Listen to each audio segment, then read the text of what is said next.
తెలుగు కథా పారిజాతాల శ్రోతలకు స్వాగతం. ఈరోజు చదవబోయే కథ 'కొడవలి పట్టిన చేతులు'. ఈ కథ మన తెలుగు కథలు .com పత్రికలో 6/6/23న ప్రచురితం అయ్యింది. రచనా పఠనం ఎంఆర్వి సత్యనారాయణమూర్తి. కథ 'కొడవలి పట్టిన చేతులు'.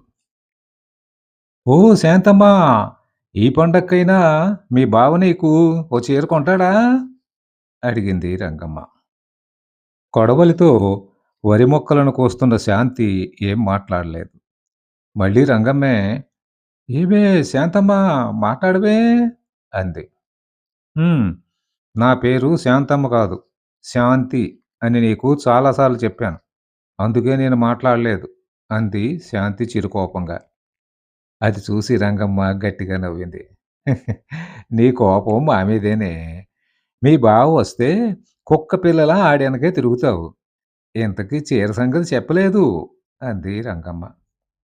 తల వంచుకుని పని చేసుకుంటూ, "ఆ విషయం మా బావనే అడుగు" అంది శాంతి. రంగమ్మ పక్కనే ఉన్న రమణమ్మ, ఏమిటోనే దీని అమాయకత్వం చూస్తే జాలేస్తోంది. ఇది రెక్కలు ముక్కలు చేసుకుని ఆడిని చదివిస్తున్నది. వాడు చదివయ్యాక దీన్ని పెళ్లి చేసుకుంటాడా అని నా అనుమానం. పడవ దిగాక పోరా బోడి మల్లన్న అనేవాళ్ళు ఎక్కువ కదా అని దీర్ఘం తీసింది. "ఉమ్, మా బావ అటువంటి వాడు కాదు. మా నాన్న చేతిలో చెయ్యేసి చెప్పాడు నేను శాంతిని పెళ్లి చేసుకుంటానని" అంది శాంతి. "ఆ ఆ, కబుర్ల తర్వాత ముందు పని చూడండి" అంది మేస్త్రి నాగమ్మ.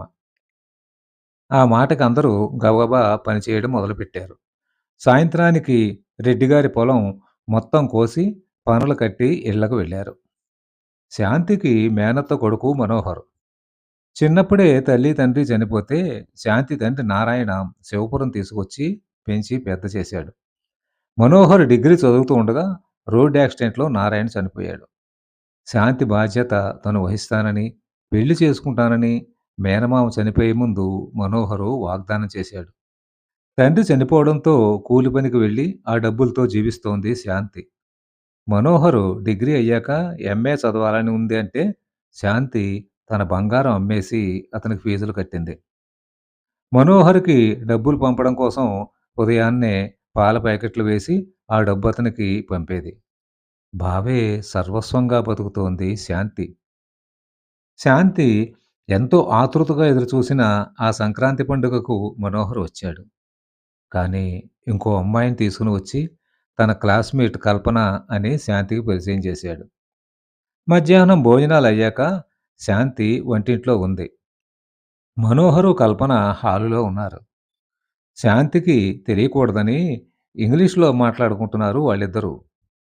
"ఏమిటి నీ మరదలు ఇంత పల్లెటూరు బయతలా ఉంది? ఏం చేస్తుంది?" అడిగింది కల్పన. "ఆ! కూలి పనికి పోతుంది. ఓ కొడవలి చేత్తో పట్టుకుని పోతుంది. వరి కోతలకు వెళ్ళడం, రోడ్డు పక్కన ముళ్ళ కంపలు కొట్టడం, అటు ఇటు మొయ్యడం అన్నీ చేస్తుంది" అన్నాడు మనోహర్ వెటకారంగా. ఇద్దరూ శాంతి మీద జోకులు వేసుకుని నవ్వుకున్నారు. ఇక్కడ మనోహర్‌కి తెలియని విషయం ఒకటుంది. 10వ తరగతిలో చదువు ఆపేసిన శాంతిని రామ్మూర్తి మేస్టారు ప్రైవేట్‌గా బిఏ కట్టించారని. వాళ్ళు ఇద్దరూ మాట్లాడుకున్న సంగతులన్నీ శాంతికి పూర్తిగా అర్థమయ్యాయి. ఆమె మనసు నిండా అమావాస్య చీకట్లు ముసురుకున్నాయి. తనంటే ఎంతో ప్రేమగా ఉండే బావ ఇలా మాట్లాడతాడని ఆమె ఊహించలేదు. అందుకే సాయంత్రం 4 గంటలకే మనోహర్ వెళ్ళిపోతానంటే అలాగే అంది. Manohar MA English final year చదువుతున్నాడు. ఎంఏ పరీక్షలయినా మనోహరు శివపురం రాలేదు. సిటీలోనే ఉండి జాబ్ వెతుక్కుంటున్నానని ఉత్తరం రాశాడు. 3 నెలలు గడిచాయి. తాను ఎంఏ పాస్ అయ్యానని, ఒక ప్రైవేట్ కాలేజీలో లెక్చరర్‌గా జాయిన్ అయ్యానని, వీలు చూసుకుని శివపురం వస్తానని ఉత్తరం రాశాడు. బావ ఎంఏ పాస్ అయినందుకు చాలా సంతోషించింది శాంతి. అది తన తండ్రి కోరిక. "ఒరేయ్ అల్లుడు, నువ్వు పెద్ద మాస్టరు అయ్యి, పెద్ద కాలేజీలో ఉద్యోగం చెయ్యాలిరా" అని తరచూ అనేవాడు నారాయణ. తండ్రి కోరిక, బావ ముచ్చట కోసం తన చదువు పక్కకు పెట్టి రాత్రి పగలు కష్టపడి బావను చదివించింది శాంతి. గోడనున్న తండ్రి పటం దగ్గరికి వెళ్ళి, "నాన్నా, బావ ఎంఏ పూర్తి చేశాడు. నీ కోరిక తీర్చాను నాన్నా నేను" అంది ఆనందంగా శాంతి. మనోహరు 6 నెలలు గడిచినా శివపురం రాలేదు. ఒకరోజు రంగమ్మ గుండెలు బాదుకుంటూ, "అమ్మా! నీ బతుకు బండలయిందే" అంటూ శాంతి దగ్గరకొచ్చింది. "ఏమైంది పిన్ని?" ఆందోళనగా అడిగింది శాంతి. "మీ బావ ఇంకో అమ్మాయిని రిజిస్టార్ ఆఫీస్‌లో పెళ్లి చేసుకున్నాడట. మా తమ్ముడు చెప్పాడే" అంది బాధగా రంగమ్మ. ఆమె మాటలు వినగానే కూలబడిపోయింది శాంతి. తను అనుమానించిందే జరిగిందని ఆమెకు అర్థమయ్యింది. బావ తన దారి తను చూసుకుని, తనని నడిరోడ్డు మీద వదిలేసాడనికి ఆమెకి అర్థమైంది. ఆమెకి ఏడుపు రాలేదు. తండ్రి పటం కేసి చూసి, "చూసావా నాన్నా, నీ మేనల్లుడు చేసిన పని చూసావా? మనిషి స్వార్థజీవి అని నిరూపించాడు" అని మనసులోనే గొణిగింది. ఇరుగు పొరుగు వచ్చి శాంతికి సానుభూతి తెలిపారు. శాంతికి ద్రోహం చేసిన వాడు నాశనం అయిపోతాడు అని శాపనార్థాలు కూడా పెట్టారు. శాంతి వారిని వారించింది. నా దురదృష్టానికి ఇంకొకరు బాధ్యులు కారు అని బాధపడింది. మర్నాడు రామ్మూర్తి మాస్టారు వచ్చి శాంతిని తన ఇంటికి తీసుకువెళ్ళాడు. ఒంటరిగా ఉంటే లేనిపోని ఆలోచనలు వచ్చి ఆమె ఇబ్బంది పడుతుందని. ఆ రాత్రే చిన్న కొడుకుతో మాట్లాడారు శాంతి గురించి మేస్టారు. మర్నాడు ఉదయం హాలులో ఉన్న శాంతి ఎదురుగా ఉన్న కుర్చీలో కూర్చున్నారు మాస్టారు. "చూడమ్మా శాంతి, మనిషికి కష్టం వచ్చినప్పుడే ధైర్యంగా ఉండాలి. మనల్ని దెబ్బ కొట్టిన వ్యక్తిని అలా వదిలేయకూడదు. లేచి నిలబడి మన సత్తా ఏమిటో చూపించాలి. అది ధీరుడి లక్షణం. చదువు మీద దృష్టి పెట్టమ్మా. నీ జీవితానికి ఒక లక్ష్యం పెట్టుకో. దాన్ని సాధించడానికి పోరాడు. విజయం నీదే. మీ నాన్న నీకు పెట్టిన పేరు గుర్తు తెచ్చుకో. విజయం నీ పేరులోనే ఉంది. మా అబ్బాయి వైజాగ్‌లో ప్రొఫెసర్‌గా పనిచేస్తున్నాడు. నిన్ను తన దగ్గరకు పంపించమన్నాడు. నీ చదువుకి, నీ లక్ష్యానికి వాడు ఆలంబనగా ఉంటాడు. ఏమంటావమ్మా?" అడిగారు మాస్టారు. 2 నిమిషాలు ఆలోచించి, "వైజాగ్ వెళ్తాను మాస్టారు. నన్ను దీవించండి" అని ఆయనకి నమస్కరించింది. "విజయోస్తు" అన్నారు మాస్టారు. మర్నాడే మాస్టారు శాంతిని వైజాగ్ తీసుకెళ్ళి కొడుకు ఇంట్లో దించి వచ్చారు.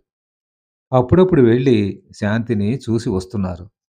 శాంతి పూర్తిగా చదువులో మునిగిపోయింది.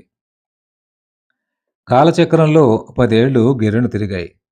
రాజమండ్రిలో విజయ కోచింగ్ సెంటర్ డైరెక్టర్ ముందు నిలబడి బాధపడుతోంది ఒక స్త్రీ. "మేడం, మీరు దయ చూపాలి మేడం. నేను మా వారు ఓ ప్రైవేట్ కాలేజీలో లెక్చరర్‌లుగా పనిచేసేవాళ్ళం. కరోనా వచ్చి కాలేజీ డైరెక్టర్ చనిపోయారు. కాలేజీ మూసేశారు. ఎన్ని చోట్ల తిరిగినా ఎవరూ మాకు ఉద్యోగాలు ఇవ్వలేదు. వేరే దారి లేక ట్యూషన్లు చెప్పాం. ఇప్పుడు అవి తగ్గిపోయాయి. మాకు ఇద్దరు పిల్లలు. జీవించడం చాలా కష్టంగా ఉంటోంది. మీ ఇన్‌స్టిట్యూట్‌లో ఇంగ్లీష్ లెక్చరర్ పోస్ట్ ఖాళీగా ఉందని తెలిసింది. ఇదిగో నా సర్టిఫికేట్లు చూడండి మేడం. దయచేసి నో అని చెప్పకండి" అంటూ వణుకుతున్న చేతులతో డైరెక్టర్ చేతికిచ్చింది ఒక ఫైలు. సర్టిఫికేట్ మీద కల్పన అన్న పేరు చూసి డైరెక్టర్ ఆమెకేసి పరిశీలనగా చూసింది. మనిషి బాగా చిక్కిపోయింది. మెడలో నగలు ఏమీ లేవు. ఒక నూలుతాడికి మంగళసూత్రాలున్నాయి. కట్టుకున్న చీర కూడా నలిగిపోయి ఉంది. "ఆ! మీ రికార్డు బాగుంది. మీ పరిస్థితులు చూసి జాలిపడి ఉద్యోగం ఇస్తున్నాను. కానీ మీరు కొంచెం డీసెంట్‌గా తయారై ఇన్‌స్టిట్యూట్‌కి రావాలి. నెలకి 20,000 జీతం. అడ్వాన్సు 5,000 ఇస్తారు. తీసుకుని మీకు కావాల్సినవి కొనుక్కోండి" అని కూర్చోమని సైగ చేసింది డైరెక్టరు. ఆమెకు కాఫీ తెప్పించిచ్చి అపాయింట్‌మెంట్ ఆర్డర్ మీద సంతకం చేసిచ్చింది. వైజాగు, రాజమండ్రి, విజయవాడల్లో ఉన్నటువంటి విజయ కోచింగ్ సెంటర్‌కి చాలా పేరుంది. ఎంతో మందిని సివిల్స్ పరీక్షలకు పంపిన ఘనత వారిది. మరో 6 నెలలు గడిచేసరికి ఆమె ఇంకో ఇంగ్లీష్ లెక్చరర్ పోస్టు ఖాళీ అయింది. వెంటనే భర్తను తీసుకొని వచ్చింది కల్పన. ఆ పోస్టు తన భర్తకిమ్మని ప్రాధేయపడింది. మనోహర్‌ని పరీక్షగా చూసింది డైరెక్టర్. మనిషి సన్నబడ్డాడు. కళ్ళ కింద నల్లని మచ్చలు ఏర్పడ్డాయి. అతని స్థితికి ఆమెలో కొద్దిగా జాలి చోటు చేసుకుంది. డైరెక్టర్ టేబుల్ మీదున్న డాక్టర్ విజయ ఎంఏ, పీహెచ్‌డీ అన్న నేమ్ ప్లేట్ చూసి ఆశ్చర్యపోయాడు మనోహర్. తల పైకెత్తి చూశాడు. నాజూకుగా ఉన్న మొహానికి తేనె రంగులో ఉన్న కళ్ళజోడు, మెడలో వజ్రాల హారం, చేతులకి రవ్వల గాజులు. చాలా హుందాగా ఉంది డైరెక్టర్. ఆ! చూడండి మనోహర్, కల్పన చెప్పిందని ఈ ఉద్యోగం మీకిస్తున్నాను. జాగ్రత్తగా పనిచేయండి. మీ టీచింగు, ప్రవర్తన బాగుంటే కంటిన్యూ అవుతారు. లేకపోతే మిమ్మల్ని తొలగించాల్సొస్తుంది అని అపాయింట్మెంట్ ఆర్డర్ మీద సంతకం చేసి ఇచ్చింది విజయశాంతి. లేదు మేడం. నేను చాలా జాగ్రత్తగా ఉంటాను. కష్టపడతాను. థాంక్స్ మేడం అని లేచి నిలబడి నమస్కారం చేశాడు మనోహర్. ఒకనాడు కొడవలి పట్టిన చేతులే ఈనాడు తనకి ఆర్డర్ ఇస్తున్నాయని, తన కుటుంబాన్ని బ్రతికిస్తున్నాయని తెలియలేదు మనోహర్‌కి. ఎందుకంటే విజయశాంతి కట్టు, బొట్టు, మాట తీరు, ముఖ్యంగా ఆమె రూపం కూడా మారిపోయాయి. కథ సమాప్తం. కథ మీకు నచ్చితే లైక్ చేయండి, షేర్ చేయండి, సబ్స్క్రైబ్ చేయండి. ధన్యవాదాలు.